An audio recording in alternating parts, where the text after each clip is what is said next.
TV, come up. Thank you. Yes.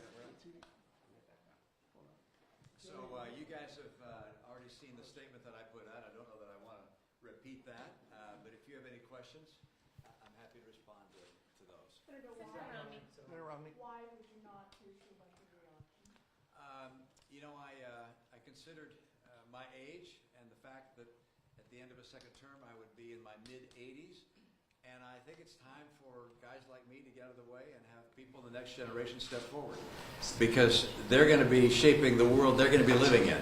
And over the last a couple of decades, people of my age, the boomers, have done pretty well for ourselves. We voted for all sorts of benefits and programs for us, and we haven't paid for them. And I think some of the people that are coming along next want to have a say in how we leave the earth and how they prepare for the future they're going to live in. Senator Romney, you should succeed. As a pretty vocal Trump critic, did you feel like with him likely being on the ballot next year, it would give you trouble running for re-election? You know, there was a recent poll in Utah which had me showing some very strong numbers. I was very pleased to see that. I think the people in Utah don't all agree with me on the posture I took with regards to Donald Trump, but they respect people who vote their conscience, and I appreciate that in my fellow citizens. And I don't have any question in my mind that if I had to run again, I just don't think that we need another person in their 80s. I'm a little long of tooth already. We don't need more like me. The issues of the day relate to China, climate change, AI, and a lot of guys in their 80s who know how to deal with those issues. Senator Romney, are you going to... You mentioned your age as one of the reasons for not running for re-election. Is that a nice way to say to some of your colleagues who are older that maybe it's time for them to step down as well? Well, everybody's going to make their own decision, of course, and consider their own circumstances. I just looking at my age and where I am, I wish if I knew that I was going to be like Chuck Grassley and be able to be vigorous and dynamic into my 90s, I might have reached a different decision, but you never know. But I do think that the times we're living in really demand the next generation to step up and express their point of view, and to make the decisions that will shape our American politics over the coming century. And just having a bunch of guys that were around, the baby boomers, who were around in the post-war era, we're not the right ones to be making the decisions for tomorrow. Who do you think You didn't speak to where the Republican Party is now. When you look at the Republican Party, particularly where the House of Representatives is, do you feel like this is a Republican Party that is beholden to former President Donald Trump? Well, there's no question but that the Republican Party today is in the shadow of Donald Trump. He is the leader of the greatest portion of the Republican Party.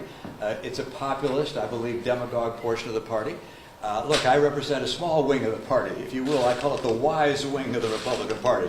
And I don't believe we're going away. I think ultimately we'll see a resurgence and come back into leadership of the party.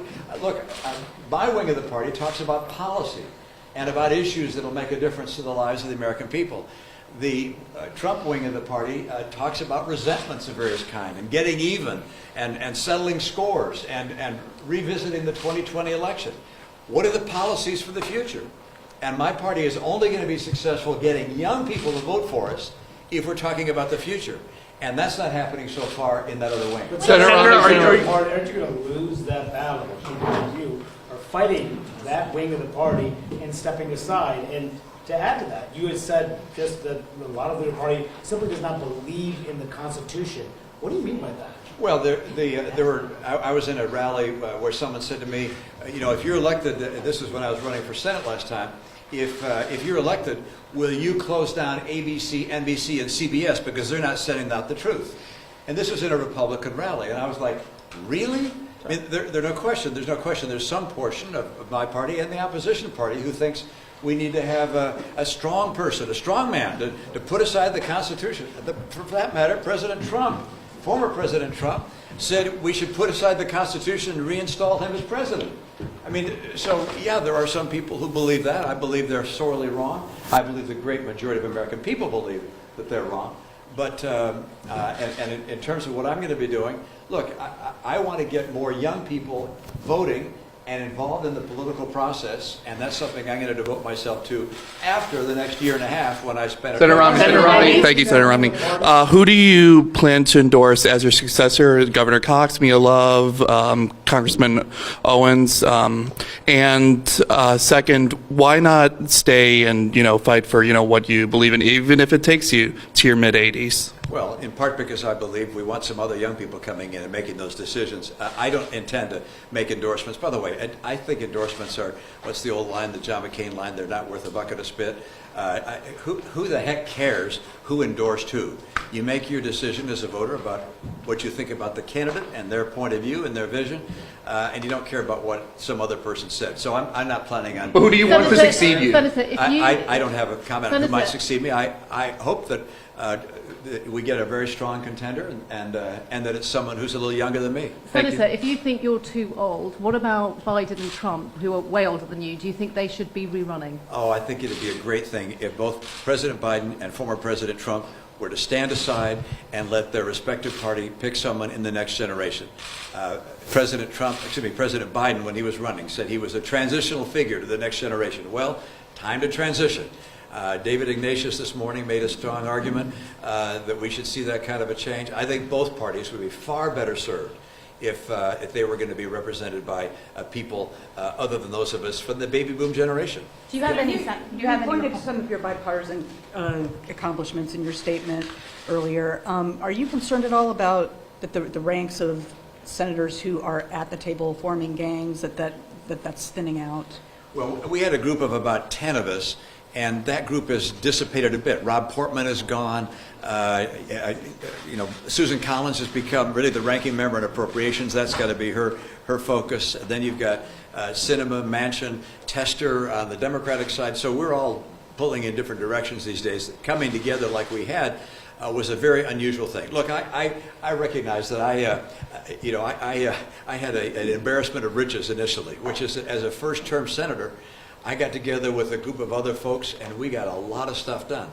A COVID relief package when the White House and then Speaker Pelosi couldn't get one done, an infrastructure bill, reform of the Electoral Count Act, religious liberty protections in the Marriage Act, gun safety legislation. We got a lot done, which was a lot of fun. That's kind of unusual, and looking forward, I think it's going to be more challenging for something like that to occur again. Senator, are you going to seek elected office again? Will you run for office ever again, high office, Senate? I never imagined I would be running this time, and I can't imagine doing it again. But there's that old line from Dumb and Dumber, which is, there's a 1 out of a million shot. So you're saying there's a chance? All right. So I'm certainly not planning on that. I got no future campaigns in mind. Senator, what have you heard from some of your colleagues on both sides of the aisle when it comes to missing your leadership, missing your participation in these issues? And secondly, something you're very well going to be a part of, potentially, is another impeachment trial in the Senate, this time with President Joe Biden. What's your response to that? Well, I have been heartened today as I've received texts from a great number of my colleagues saying they're going to miss me. I appreciate that. I was heartened by the poll in Utah a couple of weeks ago that was very, very encouraging as well, with a very positive approval rating. That feels good. Following the George Costanza lead, which is you leave when they're laughing, you leave when they're wishing you would stay. And I really don't want to be in an institution where people are saying, why is he still hanging around? Speaking of that, Senator, and so I'm going to continue to work over the next year and a half to really address the big 3 or 4 issues: immigration, the level of our debt we have, a climate change strategy, and a strategy to deal with China. What about on impeachment, on another impeachment trial potentially? I know the House is beginning an impeachment inquiry. I haven't heard any allegation of something that would rise to the level of a high crime or misdemeanor. I think it'd be very unusual to actually see a referral of impeachment. I don't expect that to happen. They can inquire and see if there's evidence that shows something else. I don't think they'll find that. I don't know. But there's been no allegation of that.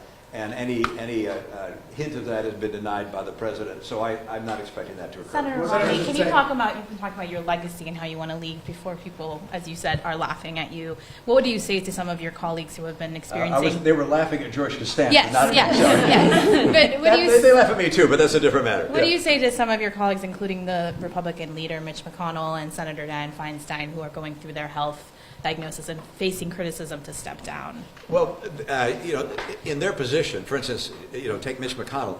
He's the leader of the Republican caucus. What he's able to do at his age is really extraordinary. I mean, Should he and be doing it? I'm a first-term senator. Even as a second-term senator, I would not be a committee chair or a ranking member. I'd be a junior person trying to get stuff done and fight through the regular order process. I was able to break through that with this gang that came together. But he's in a position to make a real difference at his age.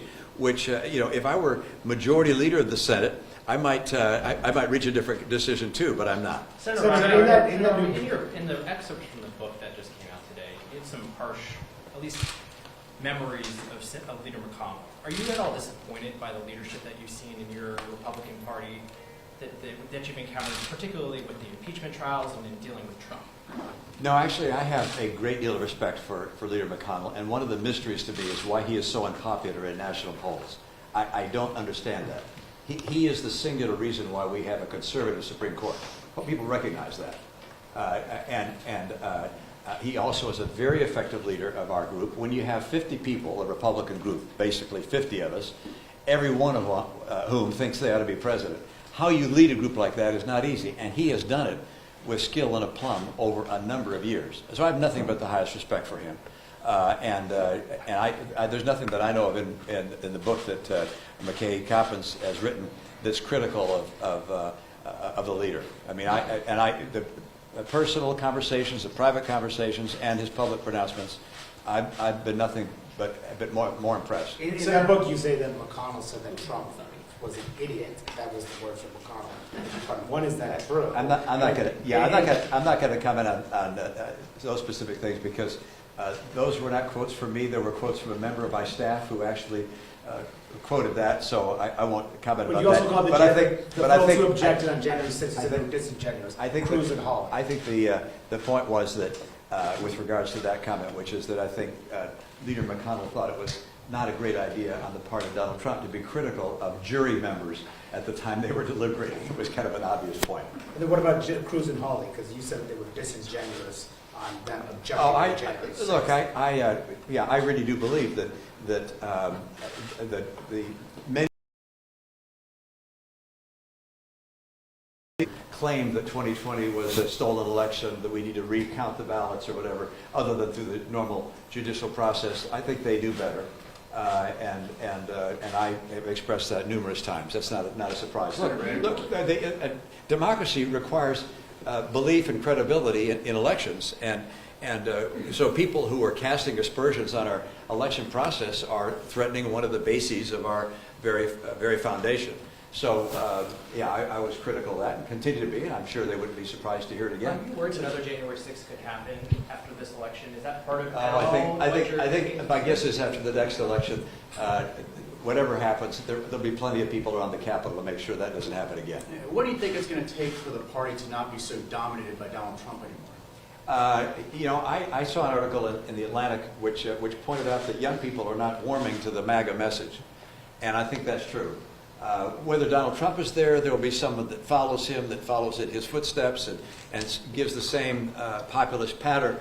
I don't think it'll be successful long term because I think young people are paying far more attention, are not going to be sucked into the populist notions, and so I think our party goes back to, if you will, the wise wing of the Republican Party as time goes on. But do you think that your party, though? I mean, Trump is leading, dominating in the polls right now. He's probably going to be your nominee. You're on the outsider of the party. Yeah. There's no signs that what you're saying that the party's going to shift away. I'm not He's going to shift away. I'm not talking about the next 2 years. I'm talking over the next decade or so. I mean, populism doesn't work. I quote that M.L. Mencken line, which is, to every complex problem, there's a solution which is simple, clear, and wrong. And unfortunately, that's what we're hearing. And again, on the Trump wing of the party, I haven't heard policy. other than saying we're going to build a wall. And by the way, he was president. He was president for 4 years. He built 50 miles. What did he get done? We said, well, how about the tax change? Well, the tax, that was Paul Ryan. That wasn't the Biden plan. He did, of course, he had a health care plan. Remember that? That was going to, everybody's going to have low-cost health insurance that was fabulous. Never proposed. Never saw. He was in 4 years. So it's not a policy-centric approach. And if you don't have policy to match your rhetoric, ultimately it's not going to be successful. What will be your greatest regret at the end of the day? Senator, in that case, if in McKay's article, you mention, or it's mentioned that you've spoken to Joe Manchin about possibly starting a third political party. Is there any interest in that, or is that sort of died out? Oh, that was several months ago. Who knows what might happen? I think Senator Manchin is looking more closely at no labels at this stage. I can't speak for him, but Joe and I speak a good deal, and I raise ideas with him.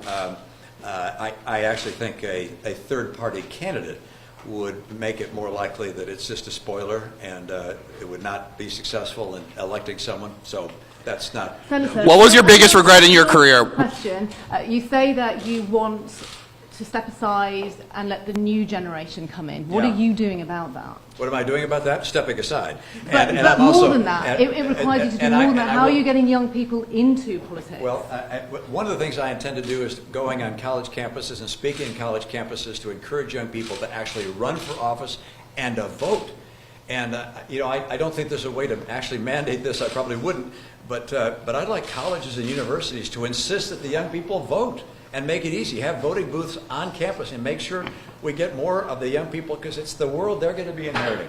Thanks, guys. What was the biggest regret in your career? What was the biggest regret in your career? I don't have any. Have you talked to President Thank you. Biden? Have you spoken to the president Yes. today? Has he expressed his regards? Yes. Yeah. Thank you. Thank you. All right, guys. I appreciate you guys being here. No, I shouldn't. I was asked whether I have spoken with President Biden. The answer is yes, and he was very generous and kind in his comments. Did he call you, Senator?